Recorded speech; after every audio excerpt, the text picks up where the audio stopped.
Evangelho segundo Marcos, capítulo 14, versículo 32 em diante, onde nos diz assim a palavra que é do Senhor. Então, aqui nós estamos diante de Jesus e seus discípulos.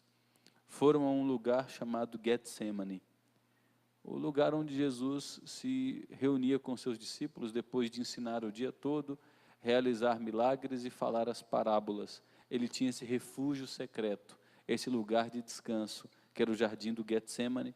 Ali chegados, disse Jesus a seus discípulos: assentai-vos aqui, enquanto eu vou orar. E levando consigo Pedro, Tiago e João, começou a sentir-se tomado de pavor e de angústia, e lhes disse: a minha alma está profundamente triste até a morte, ficai aqui e vigiai. E adiantando-se um pouco, prostrou-se em terra e orava para que, se possível, lhe fosse poupada aquela hora. Que hora era aquela? Jesus sabia que a cruz viria. O abandono, a humilhação, a negação de Pedro, a traição de Judas, a fuga de todos os outros discípulos, testemunhas falsas, o espancamento, a zombaria, o abandono do próprio Deus. Na cruz, Jesus é feito objeto de escárnio e experimenta a solidão que homem algum sequer um dia experimentou. Ele sabia que essa hora estava próxima de chegar e ele ora dizendo: se possível, afasta de mim esse momento. Ele segue dizendo no versículo 36, Abba, Pai, tudo te é possível, passa de mim este cálice, contudo não seja o que eu quero, e sim o que tu queres. Jesus volta e encontra seus discípulos dormindo, e ele olha para Pedro e disse: Pedro, que é Simão, tu dormes? Não pudeste vigiar nenhuma hora? Vigiai e orai para que não entreis em tentação. O espírito na verdade está pronto, mas a carne é fraca. Retirando-se de novo, orou repetindo as mesmas palavras. Voltando, achou-os outra vez dormindo, porque os seus olhos estavam pesados e não sabiam o que lhe responder.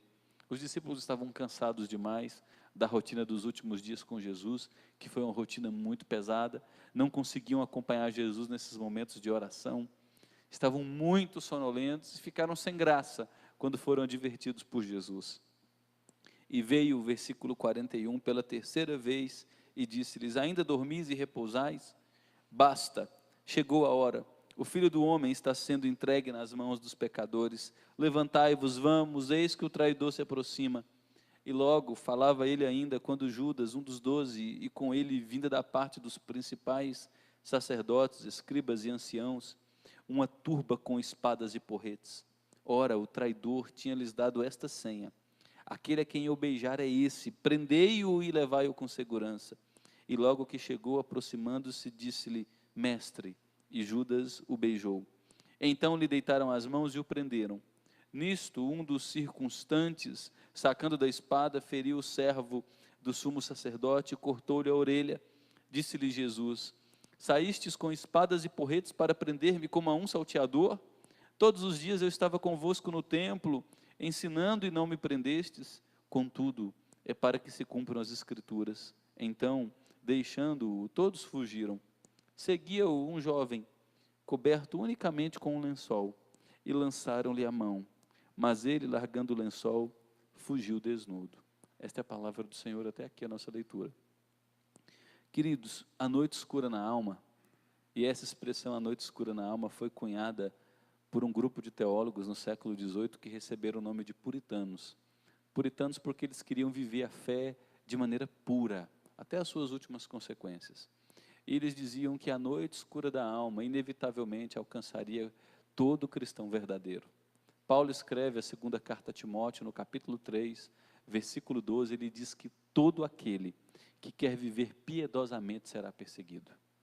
A noite escura na alma, ou o dia do sofrimento, ou aquele momento em que a dor nos alcançará, não é um se, mas um quando. Todos nós, mais cedo ou mais tarde, temos um encontro marcado com a dor. É o desemprego que chega depois dos 50, vivendo numa cultura que valoriza a eterna juventude.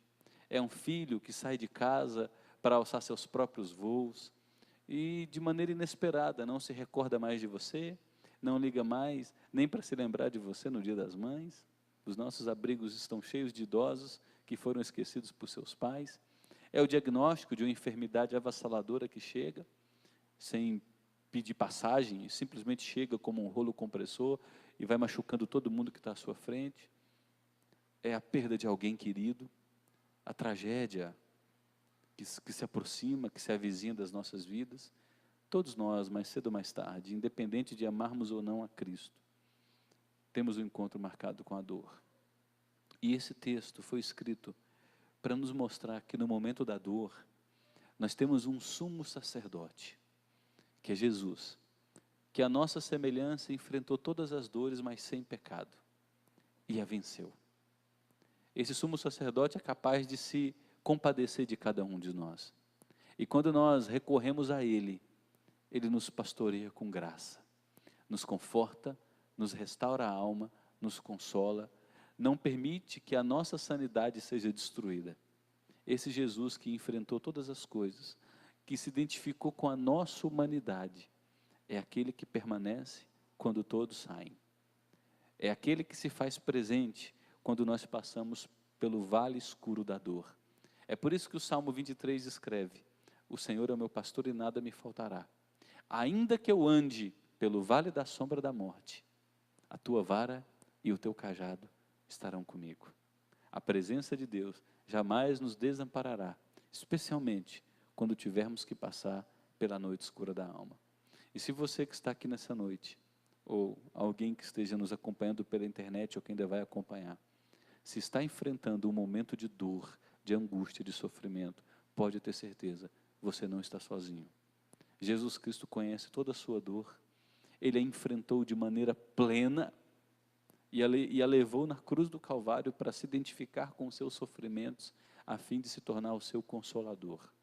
Esse texto de Marcos capítulo 14 foi registrado, e eu digo isso com muito temor, para nos mostrar que num certo sentido, somente a cruz e os sofrimentos da cruz não eram suficientes para Jesus Cristo.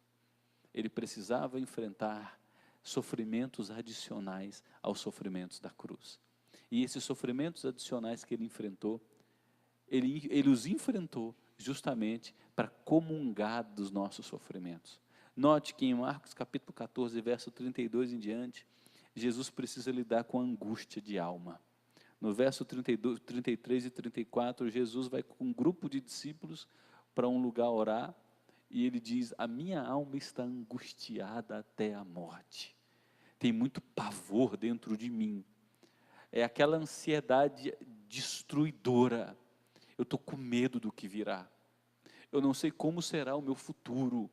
Essa situação é grave demais. Eu estou perdendo as esperanças. Parece que o meu coração foi arrancado do meu peito. Parece que há uma mão invisível me asfixiando. Eu estou beirando o desespero. A angústia de alma de Jesus foi tão intensa que Lucas, ao descrever esse episódio, diz que Jesus transpirava gotas de sangue. Tamanha angústia de alma. E ele está sozinho, porque nenhum dos seus discípulos consegue acompanhá-lo nessa tormenta. Ele experimenta a solidão. Além disso, o texto diz que Jesus precisa lidar com a mortificação do eu. Se você observar o versículo 35, Jesus ora e diz: Pai, tudo é possível, Senhor. Afasta de mim este cálice. Porém, não seja feita a minha vontade, mas sim a tua. Talvez essa seja uma das orações mais difíceis da gente fazer. Porque todos nós temos vontades. Vontade de ver uma cura acontecendo, vontade de ver uma porta de trabalho muito próspera se abrindo, vontade de experimentar restauração na vida. Mas talvez isso não vai acontecer com a gente. Ou talvez não vai acontecer tão cedo. E quando você ora e diz: Deus, é isso que eu quero, mas faça a sua vontade no lugar da minha. Que oração dolorosa. Jesus precisa fazer a mortificação de seu eu. É abrir mão de sonhos, de projetos pessoais, para viver um desígnio maior de Deus para a vida dele. Ele sabia que veio ao mundo para servir, e não para ser servido. Ele tinha certeza que nasceu para morrer, para salvar a muitos. Olha que fim trágico. E ele ora dizendo: afasta de mim. Eu sei que eu beberei todo o cálice da sua ira. os pecados que seriam derramados, a tua ira que seria derramada sobre todos os pecadores, será infinitamente convergida a mim. Eu beberei todo o cálice da ira na cruz. Todo o inferno será derramado sobre mim. Afasta de mim. E no final ele precisa submeter a sua vontade, mas não seja o que eu quero, mas sim o que tu queres. Que difícil isso. Ao passar pela noite escura da alma, traições, abandono, decepções, enfermidade, dizer: Deus, eu quero a solução, mas eu me submeto à tua vontade. Não é o que eu quero, mas é o que tu queres. Aqui a gente percebe na oração de Jesus uma discrepância muito grande com a oração feita na maioria dos lugares com o nome de igreja hoje. Eu decreto, eu determino, eu não aceito, eu reivindico, eu tomo posse. O que Jesus diz é: faça a tua vontade, mortificar o eu. Olha a outra luta de Jesus, a solidão no momento de grande dificuldade, versos 36 a 41. No momento de popularidade, ele estava cercado por multidões, para multiplicar pães e peixes, curar cegos, levantar paralíticos, ressuscitar mortos. Pedro, horas antes, havia dito: eu vou morrer contigo. Mas agora, o grupo dos mais íntimos, aqueles que comiam mesmo à mesa com ele, Pedro, Tiago e João, não conseguiam ficar acordados com ele por 1 hora sequer em oração. O momento era tão desesperador, mas ele não tinha nenhum cúmplice, ele não tinha nenhum parceiro. Nesse momento, e aqui eu vou usar um se, que não aconteceu, mas se Jesus fosse um homem casado, até sua esposa estaria dormindo. Nem ela conseguiria compreender as angústias. Ele estaria absolutamente só. Ele precisou lidar com a solidão no momento de grande dificuldade. Amigos em quem ele confiava, parceiros de jornada, não conseguiram se tornar cúmplices de sua vida. Ele precisou lidar com isso. Mas não só isso, o versículo 41 nos diz que Jesus foi entregue nas mãos dos pecadores, e veio pela terceira vez, e disse: ainda dormis e repousais? Basta, chegou a hora. O Filho do Homem está sendo entregue nas mãos dos pecadores. Aquele que nunca cometeu pecado, aquele em quem nunca se achou nenhum tipo de injustiça, seria entregue nas mãos dos pecadores. Olha que drama. Meu nome foi posto na lama. Eu sofri um prejuízo ou estou vivendo uma realidade de injustiça. Tramaram contra mim, fizeram o mal contra mim, eu fui injustiçado. E ainda assim, não procurar se vingar, meu Deus, não alimentar ódio, não alimentar rancor. Muitas pessoas se destroem não pelo mal que fizeram contra ela, mas pela amargura, o rancor e o ódio que carregam em seu coração, que drena as suas energias, consome sua saúde e retira a sua felicidade. Jesus se recusa a ser consumido pelo desejo de vingança. Quando ele se levanta da oração, ele vai até Judas, que estava vindo traí-lo, recebe o beijo de Judas e diz: amigo. Até no último momento ele tomou uma decisão de amar os seus e amá-los até o fim. Mas ele precisa lidar com a triste realidade de sofrer a injustiça. Ele está se identificando com todas as mazelas humanas, todas as dores que a gente pode experimentar ao longo da trajetória de uma vida. Mas não só isso, os versos 42 até 45 nos diz que Jesus experimenta o sofrimento de ser traído por um de seus amigos. Chega Judas, e é com o sinal do beijo. Judas é aquele discípulo que, do nosso ponto de vista, receberia maior conceituação. Todos os outros 11 discípulos eram homens simples, de educação informal, homens do campo, homens da pesca, homens grosseiros, homens brutos. Judas era o mais requintado, o mais refinado, era o tesoureiro, o homem bom em matemática, contabilidade, inteligente, argumentação fácil. Para nós era o único discípulo que daria certo, se a gente observasse o currículo humano. Mas olha só por quem Jesus é traído. Por aquele de mente brilhante, de personalidade genial, que foi amado por ele até o fim. Verso 43 nos diz que Jesus experimenta o sofrimento de ser rejeitado pela liderança religiosa do povo. Olha só o que nos diz o texto. E logo falava Jesus ainda quando chegou Judas, um dos 12, e com ele vinda da parte dos principais sacerdotes, escribas e anciãos. Nós falamos aqui da alta cúpula da liderança religiosa judaica. Aqueles que deveriam preparar o povo para receber o Messias, quando o Messias chegasse, deveriam dizer: ei-lo ali, aquele é o ungido de Deus. E Jesus apresentou todas as evidências de que ele era ungido. Ressuscitou mortos, expulsou demônios, multiplicou pães e peixes. Nunca esses sinais haviam sido feitos na história de Israel. Você não vê morto ressuscitar, a não ser um episódio de Elias e Eliseu. Acabou, não tem mais ressurreição de mortos. A ressurreição de mortos realizada por Jesus, ressurreição de Lázaro, já aponta algo extraordinário a respeito dele. Mas a liderança religiosa, vendo todos os sinais em Jesus, tomada de vaidade e inveja, resolve rejeitá-lo. Que dor! Você saber que suas intenções são lícitas, você ter a certeza de que quer fazer o bem, você ter a convicção de que as suas ações, seus projetos são embasados pela vontade de Deus, mas ainda assim, experimentar oposição, traição e abandono. Você querer o bem e receber o mal. É isso que Jesus experimenta. E o texto segue no verso 43, dizendo que Jesus também sofre ao ser humilhado por um bando de arruaceiros. Olha só o final do verso 43. Vinha da parte dos principais sacerdotes, escribas e anciãos, uma turba com espadas e porretes. Sabe o que significa a expressão turba? É aquele bando de sem vergonha que está no meio da madrugada na cidade.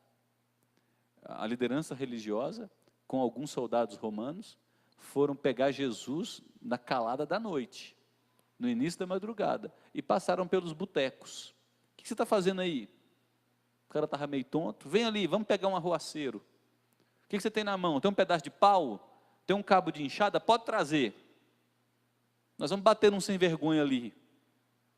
É isso que significa turba armada. Imagina o impacto disso na alma de Jesus Cristo.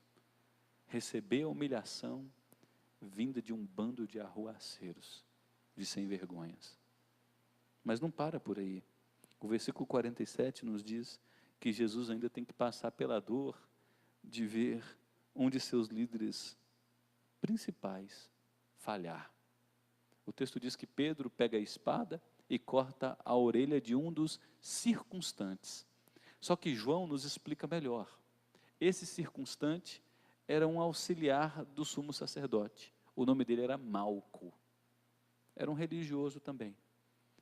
Pedro corta a orelha dele e olha o amor de Jesus, mesmo nesse ato de grande pressão. Pega aquela orelha caída no chão e restaura. Ainda assim realiza milagre, mesmo sob pressão. Ama inclusive os seus inimigos e lhes faz o bem. E aqui ele vive na prática o que havia dito aos seus discípulos: amai os seus inimigos e orai pelos que vos perseguem. A gente pensa que Jesus falou isso da boca para fora. Ele está vivendo isso aqui na realidade.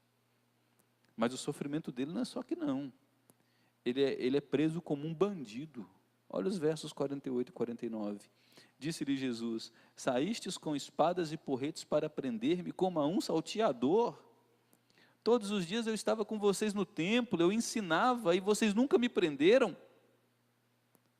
Durante o dia eu ensinei a vocês às claras. Eu nunca ocultei nada dos meus ensinos. Eu nunca procurei me esconder de vocês. E vocês me prendem na calada da noite, de maneira imoral, vil.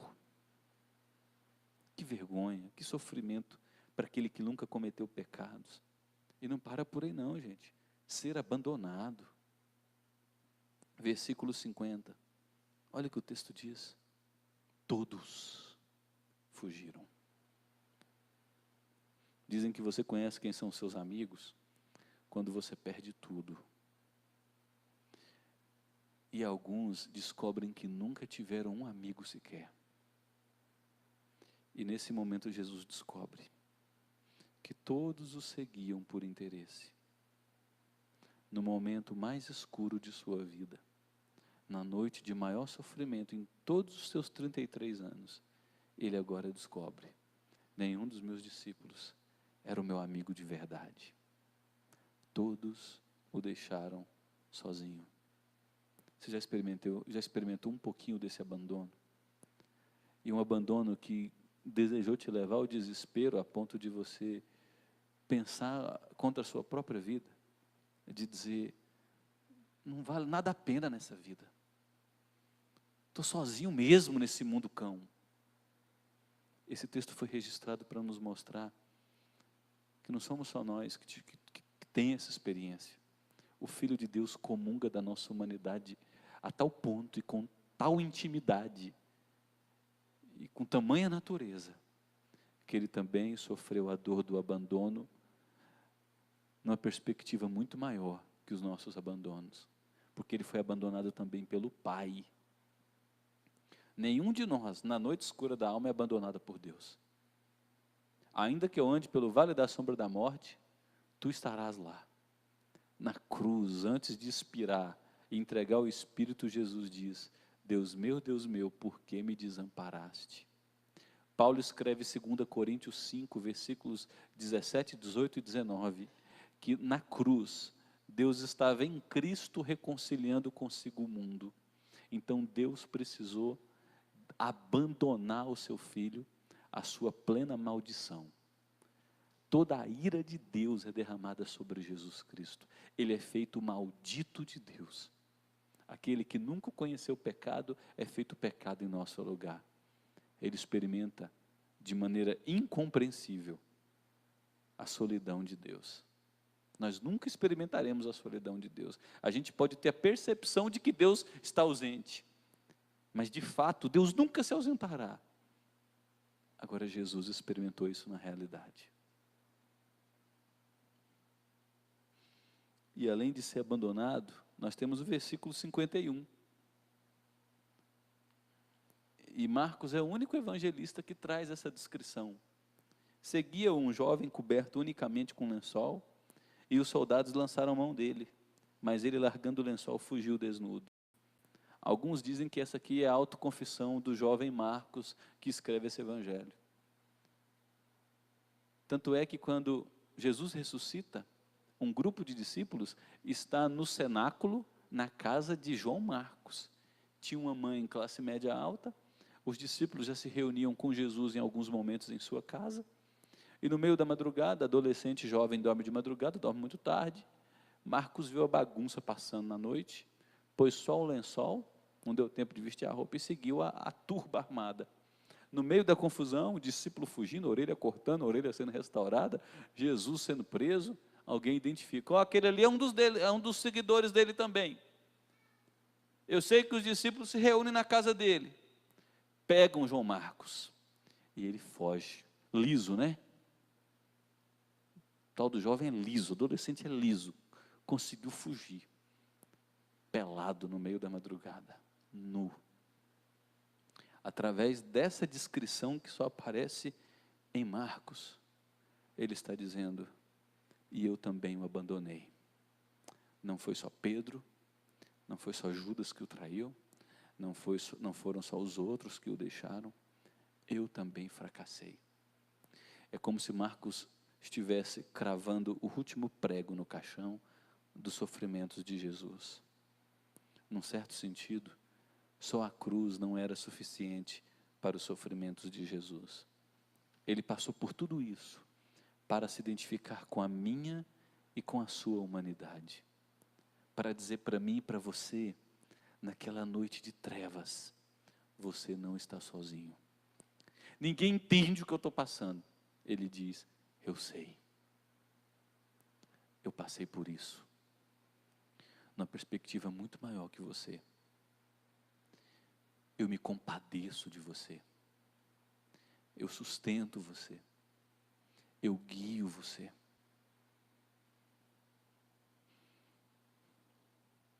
Como é que eu posso aplicar tudo isso aqui? Em primeiro lugar, eu preciso dizer para todos nós, nenhum de nós está sozinho. A gente pode dizer em alto e bom som, ainda que eu ande pelo vale da sombra da morte, tu estás comigo. Ainda que o amanhã seja incerto, que o seu presente esteja sendo difícil, você pode dizer, seguramente, Deus nunca me desamparará. É por isso que quando ele aproxima de Moisés, em Êxodo 3, ele diz, vá e avisa para o meu povo, que eu vi o sofrimento, eu ouvi as orações, eu conheço a dor, e eu vou intervir para ajudá-los. Você nunca estará sozinho. Uma segunda aplicação é que Jesus experimentou todas as dores e recebeu todo o cálice da ira de Deus, para que não houvesse mais inferno para você e para mim. Quando ele diz no jardim do Getsemane, Pai, afasta de mim este cálice. Ele sabia que beberia todo o cálice da ira de Deus, que é o inferno. Toda a ira de Deus derramada contra os pecados ele beberia. Quando ele pensa em fugir, ele recua e diz, faça a sua vontade, não a minha. Ele vai até o fim.